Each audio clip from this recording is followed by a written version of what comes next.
Hello, everybody. Welcome to another podcast by Eugene Gonzalez. Hello, how you doing? Um, how am I going to start this? Because it's my first time doing a podcast. Um, Today, the title of my podcast is How to Vote with Your Conscience, or voting with the conscience. With your conscience. You got a conscience? I got a conscience. Everybody got a conscience. The conscience, according, it's not basically literally written in the Bible like conscience, this, that. But it does infers that we have a conscience. Meaning that if you have a conscience, a real good conscience, you will make the proper choices.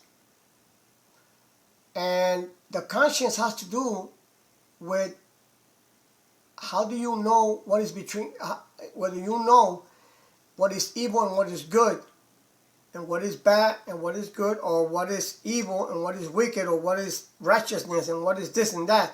You put two and two together, or connecting the dots, and that's how you know what is and what is not. The Bible is very specifically. It says, there's going to come a day, and it's been happening for many years, that there's going to come a day, and it's been here for a long time. There's going to come a day when many are going to call good bad and bad good. Serious. That's how terrible it is. You know what it is for a nation, or any nation, to turn around and start calling evil good and good evil? Do you know how dangerous that is for a nation? The Bible even says that any nations that forget about God should be turned into a hell. Should be turned to hell. It's like losing the tiger in society. Just imagine. Okay? So voting with the conscience implies that you vote and make a conscious decision of who you're voting for. But before you vote for that person, you first got to know about that person. You got to know where is he coming from, what he stands for, what are his moral values, what are his immoral values, what are his decisions, or his way, where is the disposition of his heart lies. That's how you're going to know. And you make a decision based on those facts, not per se, or you heard it from somebody down there. You know for yourself that this person is qualified for the job. Now, if this person is a schmuck, right? This person is loose in his thoughts. He got some weird thinking that goes contrary to the U.S. Constitution and goes against the Word of God and goes against reason. You're going to decide right away whether you're going to vote for that person or not. So that's how you vote for the right person, to put him in office, to do the right decisions, because we the people, we have to, the governor, the mayor, whoever it is, they have to respect the people. We make the decisions, we choose who to put up there, and blah, blah, blah, and whatever have you. Now, if you want to vote for somebody that wants to destroy this country, bring this country to the ground, that's on you. And the rest of the world that is wants to do the right thing, they're going to condemn you. It's easy as that. So what's happening is a lot of people, especially in my family, nephews, my cousin, and last but not least, my brother-in-law. I said, wow, It's unbelievable. Like I mentioned before, I'm gonna mention it again. You know, I wrote a comment about the illegal immigration in this country and why these people are causing all these headaches, and they are causing headaches upon themselves because, like I keep on telling them, I said, listen, buddy, listen very carefully. If you will have placed yourself online, you know, like get online like anybody else, and do the right thing and wait your turn, fill out the proper papers, do whatever you have to do. As a matter of fact, my ex-wife, she's from Mexico. She's not a resident over here or whatever have you. She's a citizen and a resident in Mexico. I lived there with her and everything. It's a different ballgame over there. It's not like over here. And people that come to McAllen from Reynosa, I remember I was there. There's thousands of Mexicans crossing over to McAllen, and they have to show their papers. They got to show their visas, for what reason they're coming here. Some of them, they come here, like my ex-wife, for working. You know, she sells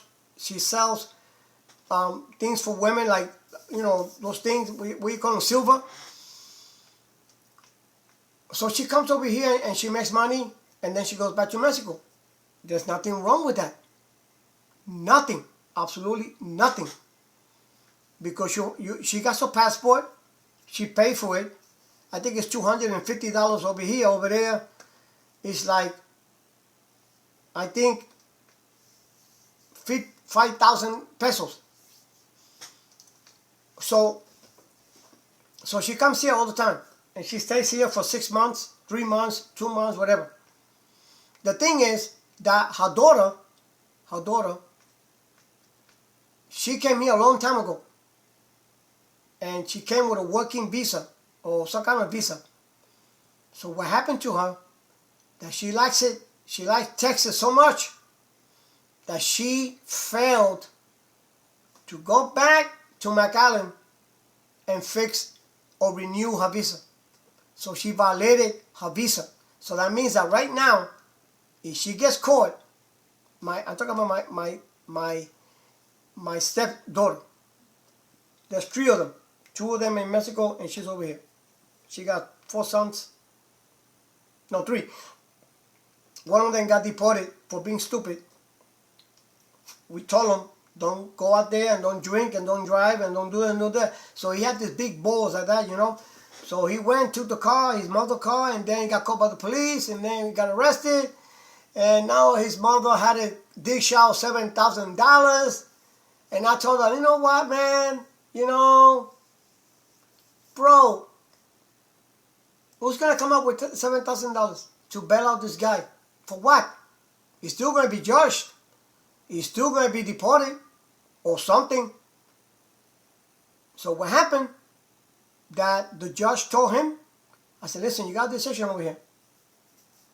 You either get prosecuted and go to jail for a very long time, but you're driving under the influence of drugs, and because I think it was doing something, and you're drinking under the influence of alcohol, and you are endangering the lives of other people in the streets, and blah, blah, blah, and a bunch of stuff. The thing was that he decided that he's going to go back to Mexico. So he got deported. I went back to Mexico and I saw him over there. The thing is that me as a Christian, I made a conscious decision to vote for Trump. Why? Because I found out about him, and I heard about him, and I read about him, and I follow him wherever he goes. And then I made a decision. I said, you know what? I really like this guy. You know, he really has balls. He really has balls to steal. He really has a heart. He got a backbone.